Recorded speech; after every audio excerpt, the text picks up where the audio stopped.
कुठेतरी एक हळवा कोपरा आहे. तुमच्या बऱ्याच जणांचा तो कोणाचा विनय दादा होता. हो. त्याचा जो फोटो आहे ना समोर ठेवलेला, त्याच्या डोळ्यात डोळे घालून मी नाही अजून बघू शकते. आता नाक्या नाक्यावर जाऊन जी मुलं टपरीवर चहा पितात त्यांच्याशी तो मुद्दामून काश्मीर सोल्जर याशी तो बोलायचा, त्यांना अपील करायचा सेनेमध्ये यायला पाहिजे वगैरे वगैरे. प्रत्येक पुस्तक काहीतरी देऊ जाणार आहे. महाराष्ट्रातले आपल्याला फक्त जिजाबाई माहिती आहेत, पण बाकी आपल्याला काही माहितीच नसतं. नमस्कार, मी लाघवी ओम सावंत. 26 जानेवारी निमित्तानं होत असलेल्या या विशेष कार्यक्रमात आपलं मनापासून स्वागत करते. खरं तर आपण सामान्य नागरिक प्रत्येक वेळी कशा ना कशावरून लढत असतो. कधी आर्थिक स्थैर्य मिळवण्याकरता लढत असतो, कधी सतत आपल्याला काहीतरी पोझिशन हवी असते म्हणून आपली लढाई सुरू असते. सुरक्षितता हवी, जिथं काम करतोय तिथं, जिथं राहतोय तिथं, किंवा ज्यांच्या या सगळ्या कम्युनिटीमध्ये आपण वावरतोय, ज्या परिसरात आपण वावरतोय तिथं स्थैर्य मिळावं, 4 जण आपल्याला सतत ओळखत राहावी याकरता म्हणून अगदी छातीचा कोट करून आपण सतत लढत असतो. पण कधी त्या सीमेवर लढणाऱ्यांविषयी आपण विचार करतो का? किंबहुना सीमेवर जाऊन लढायचं सोडा, पण देहाकडून देवाकडे जाताना मध्ये देश लागतो असं जे सावरकर म्हणतात, ते कधी आपण जगतोय का हे विचार करण्याची आज गरज आहे. आणि याच निमित्तानं आपण विचार हा करण्याची सुरुवात करण्यासाठी म्हणून तो विचार नेमका कसा करावा याकरता म्हणून आपण आज चर्चा करणार आहोत. आपण गप्पा मारणार आहोत. आपण गप्पा या ज्या व्यक्तीशी मारणार आहोत त्या व्यक्तीची ओळख एका चौकटीत नाही बसवता येणार, कारण ती व्यक्ती आमच्या बाई आहेत, ती व्यक्ती मुख्याध्यापिका आहे, ती व्यक्ती उत्तम लेखिका आहे, उत्तम युट्यूबर आहे, ती व्यक्ती शेती करणारी आहे, ती व्यक्ती वीरमाता कॅप्टन विनायक गोरे यांच्या मातोश्री आहे. आणि त्याहून महत्वाचं, ती व्यक्ती माणूस घडवणारी आहे. ती व्यक्ती आहे अर्थात मॅडम अनुराधा गोरे. नमस्कार. मी तुम्हाला बाईच म्हणते या कार्यक्रमात. मला बरं वाटेल, मनापासून खूप बरं वाटेल. खरं तर जसं मी म्हणाले ना की हे घडणं आणि हे घडवणं हे मुळातच होतं की बाई परिस्थितीनं शिकवलं. मला वाटते काही गोष्टी इन्व्हॉल्व तुमच्यात असतात, जे देवाने घातलेल्याच असतात.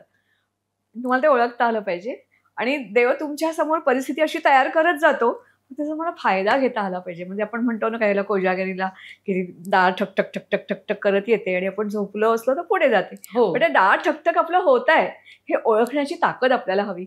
आणि सुदैवाने मला ते देवाने ती शक्ती दिली, एवढंच मी म्हणते. कारण मी ज्या स्थितीत जिथे होते तिथे मी कसं एन्जॉय करायचं आणि माझ्याबरोबर इतरांचा विचार करत करत कसं छान आनंदी राहायचं हे मला लहानपणापासून शिकवलं गेलं. आणि आजही मी तेच करते. म्हणजे मी कोणालाही भेटले तर आई किती छान वाटतं. खरंय, मलाही, कारण ते तेवढंच छान वाटत असतं म्हणून त्यांनाही छान वाटतं. आणि हे जे छान वाटणं आहे ना, हे तू म्हणालीस तसं अनेक कारणामुळे घडतं. आणि माझ्या सुदैवाने मला अगदी बालपणापासून, म्हणजे माझे शेजारी असतील, आई वडील असतील, शाळा असेल, सासरी म्हणजे सासूचं पटतं नाही पटत, सासू, मी, माझे सासरे, दीर या सगळ्यांना त्यांच्या बाळूदादापेक्षा वहिनी जास्ती आवडायची. आणि त्याच्यानंतर मग मी शाळेत तर तुला माहितीच आहे, तर मला सगळी चिडवायची, तू पी पासून पी पर्यंत. कारण काय, काहीच नाही, मला फक्त मी हसते गोड. मला कोणालाही उगाचच मग नावं ठेवायला आवडत नाही, किंवा मला कोणी काही बोललं असेल तर तो राग मनात धरून मी राहत नाही, कधी कधी फटकन बोलून टाकते. That is the secret of my happiness. आणि तो हॅपीनेस देणारी माणसं मला भेटली, हे माझं नशीब असं मला वाटतं. खरंय. आणि पण कुठेतरी एक हळवा कोपरा आहे जो आहे तो कधीच भरून येणार नाही असाही आहे. पण मला असं वाटतं की काही जण असं म्हणतील, म्हणजे उदाहरणार्थ तू विनयच्या बाबतीत मला वाटतं म्हणतेस, कारण तुमच्या बऱ्याच जणांचा तो कोणाचा विनय दादा होता. मिलिटरीमध्ये गेल्यानंतर सुद्धा शाळेच्या सुट्टीवर जेव्हा यायचा तो ग्राउंडवर यायचा, फुटबॉल खेळत असायचा. कारण त्याला वाटायचं की नवीन जनरेशननी पण फुटबॉल, हॉकी हे सगळे खेळ खेळले पाहिजेत. उत्तम वाचन करणार उत्तम वाचन करणारा होता. नाक्या नाक्यावर जाऊन जी मुलं टपरीवर चहा पितात त्यांच्याशी तो मुद्दामून काश्मीर सोल्जर याविषयी तो बोलायचा. म्हणजे घरी जेवढं बोलायचा नाही ना तेवढं त्यांच्याशी बोलायचा, त्यांना अपील करायचा सेनेमध्ये यायला पाहिजे वगैरे वगैरे. आणि त्यामुळे त्याचा जो फोटो आहे ना समोर ठेवलेला, त्याच्या डोळ्यात डोळे घालून मी नाही अजून बघू शकत. खरं तर त्याच्या बरोबरीचे आता काही लोक रिटायर झाले, म्हणजे इतकी वर्ष लोटली. त्याचे ज्याला बॅचमेट्स म्हणतात ते माझ्याकडे येतात, त्याला ज्युनियर असतात ते माझ्याकडे येतात. त्याच्या युनिटमधलं म्हणजे त्याच्या युनिटमधले तर आता सगळे खरे कुठे कुठे पांगले असतील, पण जे कधी मुंबईत आले असतील तर जरूर मला फोन करतात. त्याची आता 31 मीडियम जी आहे ती डिसमेंटल झाली, पण त्याच्या अगोदर दरवर्षी त्यांचं फॅमिली लेटर यायचं. किंवा असं अगदी आउट ऑफ वे म्हणजे तुला मी जाऊन सांगते की उदाहरणार्थ सगळ्यांना ते पिक्चरच्या मधून माहिती झाले, वाय.के. जोशी की जे कारगिलच्या मध्ये त्यांचं बरंच. तर माझ्या एका पुस्तकाचं प्रकाशन मी त्यांच्या हस्ते लेहला केलं. त्यांच्यापर्यंत मी पोहोचले कसे, तर एक छोटीशी मी एक पोस्ट टाकली की तुमच्यापैकी कोणी आता तिकडे विनयच्या बॅचचं किंवा आजूबाजूचं तिथे कोणी आता आहे का. तर मला ताबडतोब मला आलं की अरे so and so is posted in Leh. गंमत म्हणजे मला 15 मिनिटात मला लिस्ट ऑफ फोन नंबर्स आले. माझी आप अकेले आ रहे है, तो बिंड्रा म्हणजे पंजाबी होता. अकेले आ रहे तो these are the numbers, if you have any difficulty then contact them. त्याच्याही पलीकडे जाऊन फायर अँड फ्युरी त्याचे ते प्रमुख होते. सगळ्यांना त्यांचं नाव माहिती झालंय कारण आता गलवान टेकड्या आणि जेव्हा ते आले ते वाय.के. जोशी म्हणाले मला त्यांना म्हटलं भेटायचं आहे, माझ्या पुस्तकाचं प्रकाशन त्यांच्या हस्ते करायचंय. तर तिथे अलाउड नाहीये. त्यांनी मला त्याची गाडी पाठवली, त्यांच्याकडे मी 10 मिनिटं गेले. आणि असा अनोळखी माणूस जो मला फक्त म्हणतो मला 10च मिनिटं द्यायला आहेत, तो माझ्याशी अर्धा तास बोलत राहतो. मी गेल्यानंतर मला पहिला प्रश्न काय विचारतो की तुम्हाला काही प्रॉब्लेम नाही आहेत ना. सो ते जे काही टेक केअर करणं असतं ना, किंवा मला असे असंख्य अनुभव येतात. त्याच्यामुळे मला असं वाटतं की विनय गेला कुठे आहे ना इथेच. पण बाई विनायक दादा गेला, पण अनेक पुस्तकांच्या माध्यमातून तुम्ही अनेक विनायक घडवण्याचा प्रयत्न करतायत. मग ते वारस हो अभिमन्यूचे असू दे, शौर्य, त्याच्या सिरीज या आलेल्या होत्या, अनंतामुची ध्येया शक्तीचे कम्माल पुस्तक होतं. अशा अनेक पुस्तकांच्या माध्यमातून तुम्ही अनेक विनायक घडवण्याचा प्रयत्न करताय. सध्या काय लिहिताय? मला प्रचंड उत्सुकता आहे, कारण प्रत्येक पुस्तक काहीतरी देऊ जाणार आहे. अगदी 71चा पण आपण उल्लेख केला तर 71च्या पुस्तकात जो काही सगळा गाभा आहे, 13 दिवसाचं ते सगळं युद्ध होतं, पण त्या 13 दिवसात आपण कम्माल दाखवलेली होती. म्हणजे इतिहास पण बदलला आणि भूगोलही बदलला, ते दाखवणारं ते पुस्तक होतं. आता सध्या काय चाललंय? सध्या काय चाललं आहे, 2-3 गोष्टी आहेत. एक तर आता माझं नुकतंच एक पुस्तक प्रकाशित होईल, ते असेल अज्ञात शलाका. अच्छा. तर अज्ञात शलाका त्याच्यामध्ये बऱ्याच आहेत. आता ते 1 खंड करायचा की 2 खंड करायचे, पण याच संदर्भातली माझी 2 पुस्तकं, आओ फिर से दीप जलाए, वाजपेयींची जी कविता आहे ना, तर त्या संदर्भातलं आहे की आपले ग्रेट राजे की ज्यांची नावच आम्ही कधी ऐकली नाहीत. ललितादित्य कोण होता? भोज राजा. किंवा विक्रमादित्य ते काही फक्त वेताळ याच्यामधला विक्रमादित्य नाही आहे, it was a real king. पण तिथपर्यंत मी गेले नाही. ज्या ज्या आक्रांतांच्या बरोबर लढाई केली, ते ग्रीक असतील, त्याच्यानंतर मग तुर्क आले, अफगाण आले, मुघल आले, मग युरोपियन सगळे आले, तर त्यांच्याशी लढाई करणारे कोण कोण होते. तर त्याच्यावर मी अजून माझे खंड येतील. त्याच्यावर खंड असंच म्हणते मी, कारण खरोखरीच मला असं जाणवलं की एक तर तुम्हाला माहितीच नाही आहेत नावं, आणि काही वेळेला चुकीची माहिती आपल्याला पुरवली गेली. आता दुसरं काय झालंय तुला मी सांगू का, जसं मी आहे ना तसे असंख्य यंग जनरेशन खास करून परदेशात जाते, शिकते, तिथल्या लायब्ररीज वेगळ्या आहेत, तिथल्या वेगळ्या भाषा शिकते. अगदी पहिला मला हा सगळा 2 खंड लिहिता लिहिता माझा मी म्हणतात तसा अभ्यास सुरूच आहे. जसं आपण अंबी आणि पौरस, तर अंबीला इतके दिवस आपण काय समजत गेलो की ही वॉज अ ट्रेटर. हो बरोबर, तो ट्रेटर होता का? मग ट्रेटर असता तर आपल्या आर्य चाणक्यांचं एवढं वाङ्मय आहे, त्याच्यात कुठेतरी उल्लेख दिसला असता ना. तर आता अशी एक थेअरी मांडली जाते की जी रिअल आहे, की ज्यांनी तिथे कोणी ट्रेटरचा उल्लेख केला? आपण नाही केलाय, अलेक्झांडरने केला. तो कधी केला? पहिल्यांदा तोच म्हणतो की he was my best friend. मग तर इट वॉज अ चाणक्य नीती होती ती. तर हे जे आपल्याला आहे की हिंदूशाही अफगाणमध्ये होती, गांधारीचा शाप खरोखरी होता का? तो हो होता. तुम्हाला ते प्रूव्ह करता येतं ना की अजूनही गांधार देश जो आहे, अफगाण जो आहे, तो कसा जळतोय. तर त्याचं मला इतकं वेळ लागलं की त्याच्यावर मी काम करता करता मग माझ्या मनात आलं की अरे 8 मार्चला सगळीच जण स्त्रिया हो. करतात, मग त्याच्यामध्ये आपण मग सगळ्या स्त्रिया एकत्र करूया. मला 143 स्त्रिया अशा मिळाल्या, those who change the course of the history. त्याच्यामध्ये मग इसवी सणापूर्वीच्या स्त्रिया, मग नॉर्थ ईस्ट मधल्या वेगळ्या, दक्षिणेमधल्या वेगळ्या, महाराष्ट्रातल्या आपल्याला फक्त जिजाबाई माहित आहेत पण बाकी, अहिल्याबाई माहित आहेत पण बाकी नाही माहिती. उदाहरणार्थ अगदी साधं उदाहरण देते कारण हाच टॉपिक आहे तो. एक जिने ब्रिटिशांना पण कर्ज दिलं होती. She was a banker, first banker lady of India. She was from Satara, Karad, Baiji Shinde. She married to Shinde family. आपल्याला काही माहितीच नसतं. तर अशा असंख्य गोष्टी. तर याच्यामध्ये आपल्याला सगळ्यांना मोहम्मद गझनीचं नाव माहितीये, घोरीचं नाव माहितीये, पण घोरीला हरवणारी ही नैका देवी गुजरातची देवी राणी होती. फ्रेंचना हरवणारी राणी अबक्का 7 वेळा तिने यांना हरवलेलं आहे, पोर्तुगीजांना हरवलेलं आहे. तिच्याकडे फायर आर्म्स होते. फायर आर्म नवीन नाहीये, ते आपल्या पूर्वीपासूनचे होते. तर ते पुस्तक आता येईल. हा एक भाग म्हणजे मी अगदी आवडीने त्याच्यावर काम करते. कारण स्त्रिया या 4 भिंतीच्या आत होत्या, उंबरठ्याला ओंडायला नव्हत्या, असं बिलकुल नव्हतं. शिक्षण दिलं नुसत्या रणरागिणी नाही, अगदी म्हणजे इव्हन राणा प्रतापाच्या सेनेत सुद्धा स्त्रियांची पलटण होती. त्याची बायको आजाबदे लढलेली आहे हळदीघाटचं युद्ध. हा एक नव्हे, अशा असंख्य. उदाहरणार्थ मदुराईची जी राणी होती, की जी महाभारत काळातली आहे, ती राणी होती. तिचा सगळा कारभार स्त्रियांच्या हातामध्ये होता. स्त्रियांची पलटण होती पूर्वी. मधल्या काळामध्ये जी स्त्रियांवर अत्याचार, विकणं हे जे सुरू झालं, त्यांनी ते सगळं बदललं. तर हा मी जसा एक भाग करते. जसं मगाशी तू शेतकरी जे म्हणालीस ना, ते शेती मला पहिल्यांदा म्हणजे मला वाटते देवेंद्र फडणवीस त्यांच्या मंत्रिमंडळाने एक निर्णय काढला आणि मग मला नवीन ती मधल्या काळात काय गडबड झाली मला माहिती नाही, पण ती मला मिळाल्यानंतर मला पहिल्यांदा फक्त एवढंच वाटलं की याचं नाव काय ठेवायचं, कॅप्टन विनायक गोरे फार्म.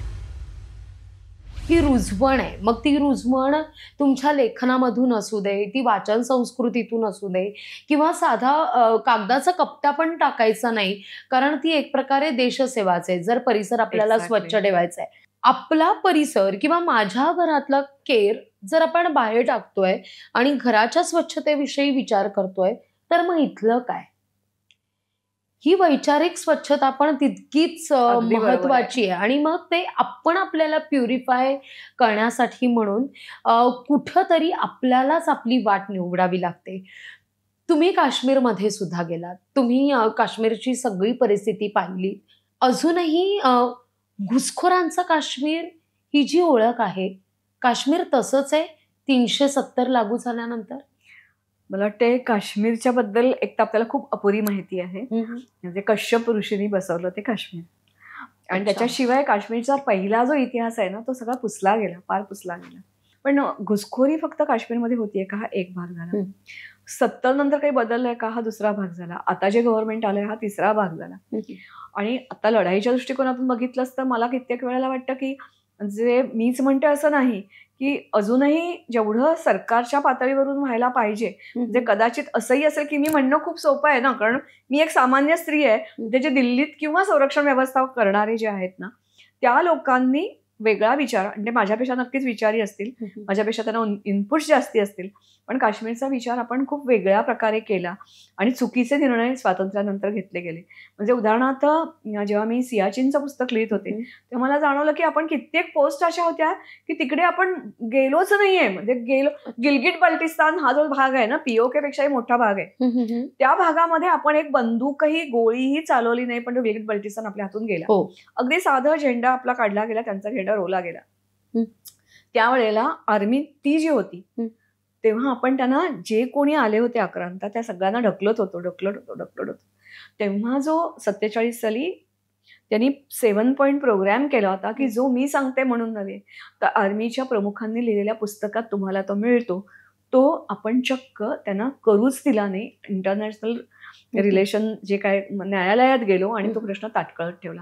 तिथे आपल्याला सोडवता आला असता. हा एक भाग. दुसरी गोष्ट अशी झाली की त्याच्यानंतर मधल्या काळामध्ये 80च्या काळामध्ये जेव्हा होत होतं सगळं हे, म्हणजे त्याच्यावरून काश्मीर फाईल्स हे खोटं नाही आहे, पण विनय तिथे 95च्या आसपास विनय तिथे होता. त्याचं पोस्टिंग झालं 92 ते 95. ज्या काळात आपलं सेंट्रल गव्हर्नमेंट तिथे आतंकवाद आहे हे मान्य करायलाच तयार नव्हतं. मला वाटते नुसतं सरकार असं नव्हे, आपल्याकडे जेव्हा चीनचं युद्ध झालं तेव्हा आपल्याकडे बूट नव्हते घालायला सैनिकांना, बंदुकीच्या गोळ्या दुसऱ्या वर्ल्ड वॉरमधले आपले लोक वापरत होते, गरम कपडे नव्हते घालायला. ते सैन्याकडे बघण्याचा दृष्टिकोनच खूप वेगळा होता. आता आपण बदलतोय, म्हणजे बंदुकीची गोळी आपल्याला जी आयात करायला लागायची आपण एक्सपोर्टमध्ये पोचलेलो आहे. कदाचित याच्या पुढे आणखीनही आपण करू, याच्या पुढची युद्ध त्यांना सोपी जाणार नाहीत. हे जितकं खरं आहे ना तितकं मला असं वाटतं युद्ध असं नव्हे, पण एकूण आपला त्या प्रश्नाबद्दलचा सगळा अप्रोच आहे, घुसखोरी कुठे नाहीये. मला वाटते आत्ता जे मला वाटते आपल्या एका फिल्म याच्यावर चाललाय तो बांगलादेशी, असं बांगलादेश इतके घुसखोर इथे येतात कसे, राहतात कसे, मग आपण ठेवून देऊ कसं. मग हे प्रश्न इतर देशांना सतावत आहे का? सतावत आहेत. मग त्यांनी पर्याय कसे शोधले? जे तुझी आता कॉमन मॅन म्हणालीस ना, अगदी साधा आहे. ब्रह्मदेश सगळ्यांना माहिती आहे की तो बुद्धांचा देश आहे. हो, त्या बुद्धांच्या देशामध्ये आर्मी आणि बुद्ध धर्मगुरू एकत्र आले. त्यांनी संदेश काय दिला? ना चलाओ गोली, ना चलाओ बंदूक, सिर्फ करो आर्थिक बहिष्कार. अच्छा. जेव्हा तुमच्या पोटावर पाय पडतात ना तेव्हा तुम्ही जागे होता. हम्म. चीनच्या कित्येक गोष्टी मला पटत नाहीत, वाईट आहे, सगळ्यांना मान्य आहे, पण त्यांनी स्ट्राईक हार्ड पॉलिसी वापरली. आपण ती वापरली नाही. पण तुम्ही तुमच्या घरात किंवा घरात सुद्धा ना, की अशा जेव्हा वेगळा विचार करायला लागाल ना तेव्हा मला असं वाटतं प्रत्येकाने जर वेगळा विचार केला ना तर भारतामध्ये जी बुद्धिमत्ता आहे ना त्याला जगात तुलना नाही, खरोखरीच तुलना नाही. आणि मला हे अधिक कधी पटलं जेव्हा मी तुला म्हटलं तसं, मी जेव्हा खेड्यातल्या लोकांच्या बरोबर वावरायला लागले तेव्हा मी म्हटलं की अरे मला हे माहिती नाही. म्हणजे मी भोपळा पेरला आणि 70 किलो भोपळा निघाला, शेकडो भोपळे लागले, पण मला हे माहिती नव्हतं. तो पहिल्यापासून जरा अगेन्स्ट होता बरं का, की भोपळा आणि मिरची साथ जात नाहीत. पण हे मला माहिती नाही ना, कारण मी भोपळ्याच्या भाजीत मिरची घालतो. काय अशा असंख्य गोष्टी आपल्या शहरातल्या लोकांना माहिती नसतात, ज्या त्या लोकांना माहिती आहे. खरं, त्यांच्याकडचं पण भरपूर ज्ञान आहे. त्याच असं नव्हे, अशा असंख्य गोष्टी असतील की आपण हा गर्व टाकून देऊया, मी शिकलेली आहे, मी कमवती आहे, असं मी आणखीन जे काही तुमच्या गुण असतील ते. तुमचे दोषही तुम्हाला आठवायची काही गरज नाहीये. प्रत्येकात काय दोष नाही म्हणता येणार, काहीतरी कमी जास्ती असतंच असतं. पण जे तुमच्याकडे आहे त्याचा तुम्हाला तुमच्यासाठी नव्हे तर समाजासाठी कसा वापर करता येईल याचा जर विचार केला तर खऱ्या अर्थाने प्रजासत्ताक म्हणजे शेवटी काय आहे ना, प्रजेसाठी प्रजेने राबवलेलं राज्य. तुम्हाला प्रत्येकालाच जर आपण ठरवलं की मी नरेंद्र मोदी आहे, मग ते असतील तर काय करू शकेल, का मी देवेंद्र फडणवीस आहे, मी या ठिकाणी काय विचार करेन, असं करून जर तुम्ही केलं, व्हाय नॉट. तुमचा व्यक्ती म्हणून तुम्ही प्रत्येकजण तेवढेच मोठे आहात. तुम्ही कमी लेखू नका स्वतःला, आणि प्रत्येकाने काही ना काही कॉन्ट्रीब्यूट करा समाजाला. खूप मजा येते, खूप मजा येते. म्हणजे मी तुला खरं सांगू, आम्ही ना आमच्या सोसायटीमध्ये असं माझे काहीतरी झालं तर आम्ही म्हटलं की माझा तर देवावर विश्वास होता, पॉझिटिव्हिटी आणायचं तर काय करायचं, आणि म्हणून आम्ही खरं ही सुरुवात केली बरं का. मग आम्ही तिथे एकत्र बसायला लागलो. सगळी नाही आहेत, ज्या काही 2-4 जणी असतील त्या. मग त्याच्यातून सुचत गेलं की आपण रोज रामरक्षा बनवू, त्याच्याऐवजी हनुमान चालीसा म्हणूया. अगदी शेवटचा सवाल बाई, खरं तर आणखीन एक तुला सांगायचं राहिलं बरं का, की तुझे मगाशी सुरुवात ज्याच्यापासून केली होतीस ना, पुस्तकांच्या रूपाने नाही तर अनेक शाळांमध्ये मी जाते आणि मला कधीतरी असं पटकन येऊन कोणतरी भेटतं, बाई तुम्ही मला बक्षीस दिलं होतं ना किंवा अमुक केलं होतं ना, म्हणून मी आर्मीत गेलो. किंवा आत्ता एक आला, तुम्हाला आठवत आहे का 5-7 वर्षापूर्वी मी फोन केला होता आणि मी म्हटलं अरे तयारी ती 12वी झाल्यानंतर नसते करायची, 10वी-12वी 5वी-6वी पासून करायची असते, आणि तशी मी केली. आणि आता टेक्निकल एंट्री, जी मराठी मुलं कमी जातात, टेक्निकल एंट्री मधून तो आता सध्या शिकतोय. अरे वा. तर अशी खूप जण भेटतात मला. खरं तर अगदी शेवटचा सवाल बाई, काळ बदलला, अनेक युद्ध आपण जिंकली, येऊ घातलेली संकट आपल्याला नाही माहिती आहेत, पण बदलत्या काळानुसार संरक्षण कायदे बदलण्याची गरज वाटते का? 100%. कारण युद्ध फक्त आपण सीमेवर नाही लढत आहोत, देशाच्या आत 1-2 नव्हे कोट्यावधी देशशत्रू राहत आहेत. जेव्हा एखादा घोषणा देतो की भारत तेरे तुकडे हो गए हजार, आणि त्याला पाठिंबा देणारी माणसं असतात ना, दे आर इक्वली. किंवा ज्या अशा असंख्य शत्रू देशामध्ये आहेत त्यांचा समाचार कसा घ्यायचा, कायदे बनवले पाहिजे, सरकारला खूप स्ट्रॉंग व्हायला पाहिजे. म्हणजे मला आता काही वेळेला हे पटतच नाही की सबका साथ सबका विकास. सबका साथ म्हणजे कोणाचा, सबका विकास म्हणजे कोणाचा? जो देशाशी प्रामाणिक आहे त्याचा विकास, त्याला तुम्ही द्यायचा आहे. आणि लोकांना तुम्ही कष्ट करायला, म्हणजे खूप छान गोष्ट सांगितली जाते, एखाद्या माणसाला मासा फुकट द्यायचा की मासा पकडायला शिकवायचं, तर मी प्रिफर करेन मासा पकडायला शिकवा त्याला. तसं सेल्फ रिलायन्स कसं प्रत्येकाने झालं पाहिजे. कारण देश हा काही 4 लोक चालवत नाहीयेत, तो आपल्या सगळ्यांच्यामुळे देश चालतोय. तेव्हा असा जर प्रत्येक जणांनी विचार केला ना, तर मला नाही वाटत भारतात सुवर्णयोग येणं खूप कठीण आहे. खरंय. कारण आपण 70 वर्षात मगाशी म्हटलं तसं की हा छोटा भाग झाला. तुला आठवत नसेल, पण आम्ही लहानपणी रेशनचं धान्य खाल्लेलं आहे. तो चिकट लाल तांदूळ आणि गहू आणि त्याचे इजिप्शियन कुठचे तांदूळ असायचे, असे भात असा त्याचा व्हायचा. आम्ही खाल्लेलं आहे ना, पण आता आपण भारत निर्यातदार झालेलो आहोत. So we have done a lot in lot of क्षेत्र. खूप क्षेत्रामध्ये आपण खूप काही केलंय. सोलर एनर्जी अगदी परकी म्हणता म्हणता शेतकऱ्यांना आता ते सोलर एनर्जी द्यायचा प्रयत्न करतात. मीटर देणं बंद केलं त्यांनी. का बरं? We are turning very fast. आणि आपण पटकन अडॉप्ट करतो कित्येक गोष्टी. आपल्याला वाटत होतं का की खरोखरी मनीलेस इकॉनॉमी, पेपरलेस इकॉनॉमी होईल, पण छोट्याशा भाजीवाल्याकडे गेलीस तरी पटकन तो स्कॅनर दाखवतो, पुढे करतो. खरंय. सो खूप बदलत आहे, खूप विश्व बदलत आहे आणि आपण त्या बदलाचे साक्षीदार आहोत. हे नशीब आहे आपलं. हो. पण त्याच्यामधून मी म्हणतात असं की असं एक म्हटलं जातं, थेरी मांडली जाते की महाभारत म्हणजे एक विश्वयुद्ध होतं आणि आत्ता जसा दुसऱ्या महायुद्धात जपानमध्ये झालं तसं काहीतरी झालं, असं काही होणार नाही ना, याची फक्त आपण काळजी घेऊया. कारण आपण पसयादान मागणारे लोक आहोत ना, तेव्हा त्यातलीच आपण मला वाटते शेवट करूया. जो पसायदानाने आहे तो ज्ञानेश्वरांचं पसायदान, तेच आमचं पसायदान. क्या बात. आता विश्वात मके देवी येणे वागेत वागेत नाही. नाही आणि तोषावे. आणि दुसरं आपण जसं म्हणतो यदा यदा हि धर्मस्य ग्लानिर्भवति भारत, तसं तो जन्म घेणारा तुम्हीच आहे असं जर प्रत्येकाने समजलं तर, खरंय, आपल्या परीने जर आपण ठरवलं तर we can do a lot. आणि म्हणूनच जेव्हा आपण असं म्हणतो ना की मी बँकर आहे किंवा मी शिक्षक आहे, मी वृत्तनिवेदिका आहे, मी राजकारणी आहे, त्याही पलीकडे जाऊन मी भारतीय आहे Yes. म्हणून जेव्हा आपण आपली ओळख करून देऊ, तेव्हा खऱ्या अर्थानं आपण एक सुजाण नागरिक Exactly. झालेलो असू.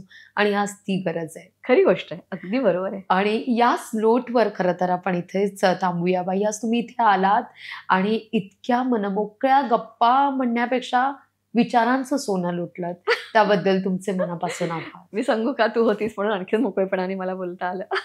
Thank you so much. तुमचंच देण आहे ते थोडंसं तुम्हाला परत दिलं. याच नोटवर मी इथेच थांबतेय. अर्थात पुन्हा भेटूया एका नव्या विचारांसह, एका नव्या विषयासह. तोवर इथंच थांबतेय. नमस्कार.